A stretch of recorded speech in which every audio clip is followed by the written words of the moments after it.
Hello, hello. Welcome to a visual version of the True Average Report. My name is James McCool. I'm the owner of PaydirtDFS.com. This is my son Damascus. He is incredible and fantastic, and I love him very much. He's going to be joining us today. This is going to be a video doing a visual version of the MLB True Average Report, which is a free report that comes out every single day over at PaydirtDFS.com. The reason why we are doing a visual one today is because of Damascus. Margaret is out of the house today, so I'm going to be doing this. It's just way easier than writing it.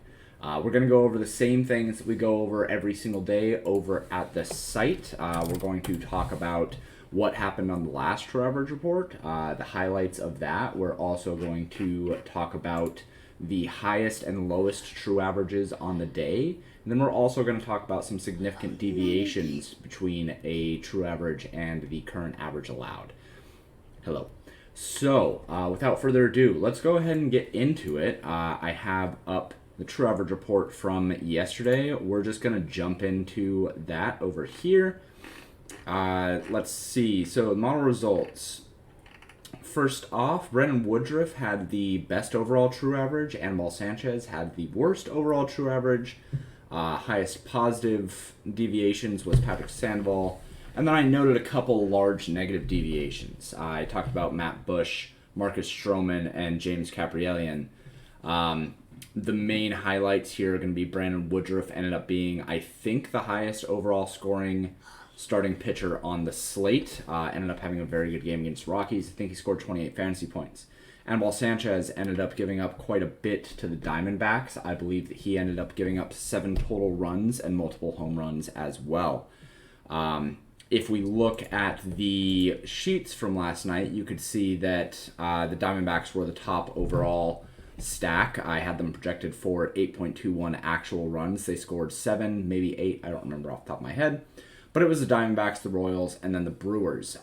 Pretty much couldn't have done much better than having those guys as the top overall.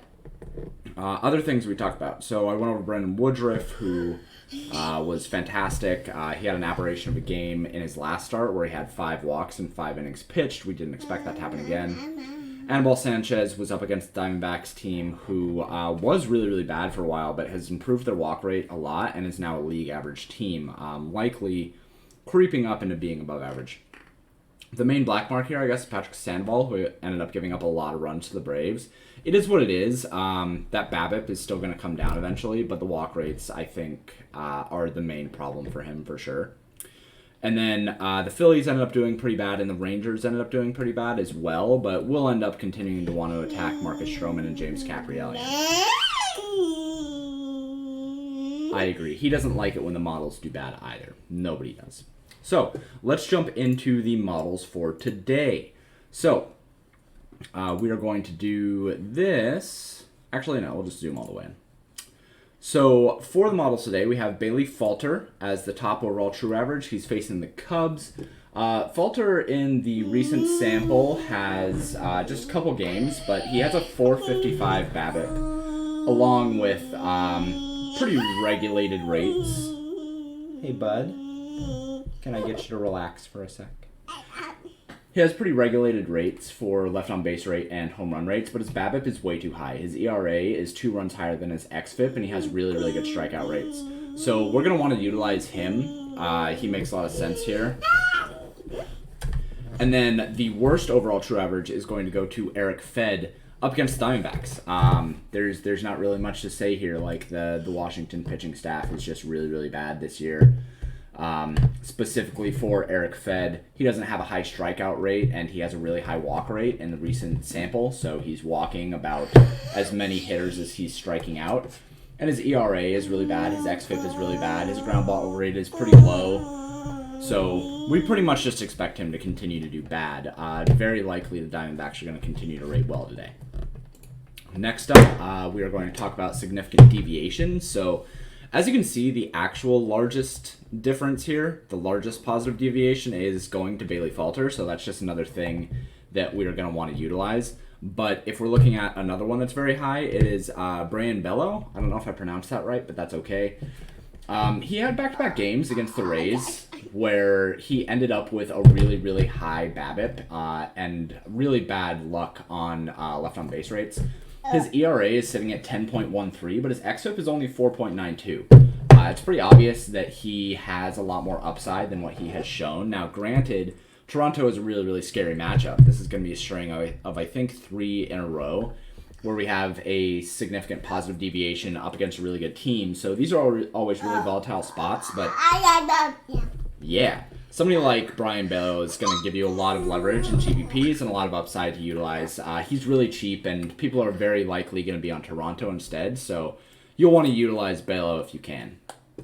Largest negative deviations here go to Robbie Ray. So Robbie Ray, I agree, is a very good pitcher, but he's been super lucky, especially in the recent sample. So in the recent sample, he's got nearly a 100% left on base rate, along with only a 204 BABIP. His strikeout rates are still very good, but we expect that. The thing that we don't expect is for him to continue to avoid giving up more balls in play. So granted, his true average is only 250. So the reason why it's a large negative deviation is because he's just been so lucky in terms of balls in play in general and sitting with a 154 average allowed.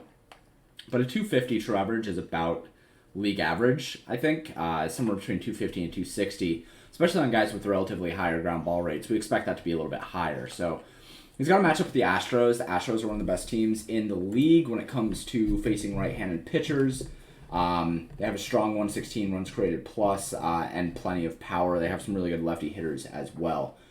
So this is a spot where Robbie Ray could certainly regress a little bit and give up some runs to the Astros. Granted, he's still a good pitcher and his true average is not significantly terrible. So mostly what we want to be doing here is utilizing the Reds' power bats, maybe a Yordan Alvarez one-off, or Yordan Alvarez and Alex Bregman, something like that. I wouldn't really want to full stack them here. I don't think that that's necessary. So anyway, that is going to do it for the True Average Report visual version. Damascus and I are going to sign off. I'm going to go update the MLB stuff.